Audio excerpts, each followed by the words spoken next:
আসসালামু আলাইকুম এভরিওয়ান। তো আজকে আমরা কোথায় আসছি এটা অবশ্যই ভিডিওটা দিয়ে বুঝতে পারবেন যে কক্সবাজার রেলওয়ে স্টেশন।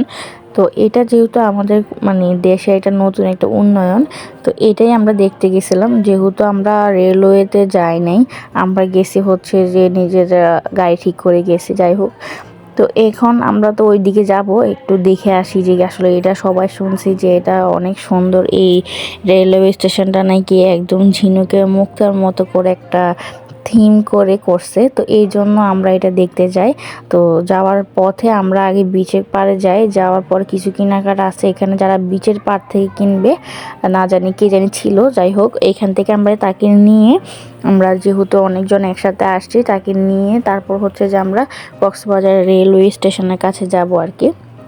তো যেহেতু এখানে আসছি, এখানে তো অনেক খেলনাধুলা, তো এগুলো দেখে তো বাচ্চারা ঠিক থাকতে পারে না। তো ভাবছিলাম যে যাবই না, তারপর আমার মেয়ে দৌড়ে যায়, দেখেন ওইদিকে ওর বাবার সাথে এটা কিনবে, একটা ফুলানো বেলুন ফুলানো আর কি, যেটা শ্যাম্পু দিয়ে বানানো হয় এটা আর কি। এগুলা নিবে এগুলো আসলে আমার ভালো লাগে না, কারণ হচ্ছে এগুলো জামা কাপড় একদম নোংরা করে ফেলে, আর ঠুস করে পরে গেলে তো আর কোনো কথাই নেই। তো যাই হোক, তারপরও অনেক কিছু দেখালাম যে এটা নাও, ওইটা ছাড়া অন্যটা নাও, না এটাই নিবে সে। তারপরে আবার দেখতেছে যে এটা নিবে, প্লাস হচ্ছে যে আরও অন্য কি নিবে এটাও দেখতেছে। তো এখানে অনেকগুলা ছিল, তো এখানে যেটা নিছে ও এখানে এটাও নিবে না, পরে আবার আসে চেঞ্জ করবে। একটা জায়গায় যখন আপনি যাবেন, তখন যদি আপনার সাথে বাচ্চা থাকে, তো তখন এটা আসলে একটা গ্যাঞ্জাম লাগবেই। তো এই যে দেখেন, আবার একটা চেঞ্জ করে আবার নিয়ে আসলো একটা হাঁসের মতো, যেটা এটা দেখতে এরকম। তো এখান থেকে আমরা সোজা এখন গাড়িতে উঠে যাব। এগুলাকে অনেক কষ্ট করে বোঝানোর পর হচ্ছে যে আমরা গাড়িতে উঠবো। এখানে হচ্ছে অপু ভাই ওর সাথে দুষ্টামি করতেছে, এটা নিয়ে যাব এরকম টাইপের। তো যাই হোক, ও দিবে না এরকম করতেছে। তো এখানে সবাই আমরা একত্রে হয়ে গেলাম, যে যারা যারা বিচে ছিল তাদেরকেও আমরা নিয়ে গেলাম। আমরা যেহেতু খাওয়া দাওয়া করতে অনেক লেট করে ফেলছিলাম, তারা এই মাঝখানে তারা বিচে আসছিল, এই জন্য আমরা খাওয়া দাওয়া করে তারপর চেঞ্জ করে তারপর হচ্ছে যে আবার এখানে আসলাম, যেহেতু রেলওয়ে স্টেশনটা দেখতে পারবো আর কি, যেদিন আমরা যাই এই দিন রাত্রেই। তো এখানে আয়সা দেখি যে না, আসলে জায়গাটা এত সুন্দর, আপনার চোখ আপনি ফেরাতে পারবেন না। একটা ঝিনুকের থিম দিয়ে রেলওয়ে স্টেশনটা করা।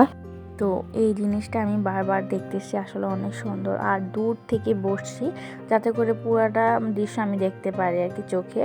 এই জন্য সবাই আমরা একসাথে বসছি একটা রাস্তার মধ্যেই। আমরা বসে আমরা এখানে কয়েকটা ড্রিঙ্কস করে যে লাচ্ছি টাচ্ছি ছিল না, এগুলো নিয়ে আসছিল আর কি। তো এখানে হচ্ছে দেখেন, আমি দেখতেছি এখানে যেটা বড় কক্সবাজার রেলওয়ে স্টেশন, যেটা এটা পুরাটা কিন্তু মুক্তার থিমের, প্লাস নিচে একটা ছোট মুক্তা দেওয়া, বোঝানো যে এটা মুক্তার থিমে। আর আসলে কিন্তু এটা অনেক সুন্দর, আমরা সবাই দেখতেছিলাম। আসলে আমাদের সবার অনেক বেশি ভালো লাগে, সবাই যার যার মতো করে ছবি ভিডিও করছে। আর আমরা এই রাস্তাটার মধ্যে বসবো। তো এখানে আমরা দেখেন, আমরা এখন কিন্তু বসে গেছি, আর আমার জামাই এখানে আমার মেয়ের বিরক্ত করতেছে ওরে। ওর যেটা নিছে, যেমন যেটা যে ফুলানোটা, এটা এখন খুলে তারপর হচ্ছে যে ওকে এখনই ফুলে দিতে হবে। আমি বলছি যে না, রুমে যেয়ে তারপর তোমাকে দিব, এখন তোমার জামাটা নোংরা করে ফেলবা, থাক। ওয়ালিয়া রেখে দিছে, ওটা ওই খুলে ফেলবে। তো ওরা দেখেন, বাচ্চারা কিন্তু দৌড়াদৌড়ি করতেছে। আসলে এখান থেকে কিন্তু অনেক গাড়ি ঘোড়া যায়। তো এই যে দেখেন, তারা এখানে আবার ছবি তুলতেছে। আর আমি আসলে ওইখানে যে তেমন একটা ছবি তুলিনি, জাস্ট ওইখানের ভিডিও ক্লিপগুলো ব্লগের জন্য নিয়ে তারপরে চলে আসছি। আর এখানে আমরা রেলওয়ে স্টেশন দেখা শেষ, আমরা আবার গাড়িতে উঠে কয়েকটা গান লাগাই। তো গান লাগাতে, গান শুনতে শুনতে তারপর আমরা চলে যাই আবার হোটেলের দিকে। আর হোটেলের দিকে যাওয়ার সময় আমি আবার এগুলো দেখতেছিলাম আর কি, যে আসলে পুরাটা এরিয়াই সুন্দর। এই জায়গাটা আপনি কোনোটাই বাদ দিতে পারবেন না। সরি, এখানে যখন আমরা গাড়িতে উঠি, তারপর আমার মেয়ে আবার দেখছে হাওয়াই মিঠাই। ও আবার যখন হাওয়াই মিঠাই দেখে, তো ওর মাথায় ঠিক থাকে না, এই জন্য সে আবার হাওয়াই মিঠাই কিনবে। আর ওকে হাওয়াই মিঠাই কিনে দেওয়ার জন্য আমরা আবার নামা। তো যাই হোক, এখানে আমরা আবার গাড়িতে চলে যাব। আর গাড়িতে উঠতে মানে ঝামেলা বাচ্চা নিয়ে উঠাতে আমার অনেক বেশি প্রবলেম হয়। তো এইখানে ওরা উঠাই, তারপর হচ্ছে যে আমরা এখন রুমে চলে যাব। আর আজকের জন্য এইখানে সবাই ভালো থাকবেন, সুস্থ থাকবেন। ক্যামেরাটা উলটপালট হয়ে গেছে, যাই হোক আমি দুঃখিত এটা লাস্ট ভিডিওটার জন্য। আসলে এটা বুঝতে পারিনি যে এটা হচ্ছে যে আমার মেয়ে একদম নাড়াচাড়া করে দিছিল, এই ভিডিওটা এসে পড়ছে।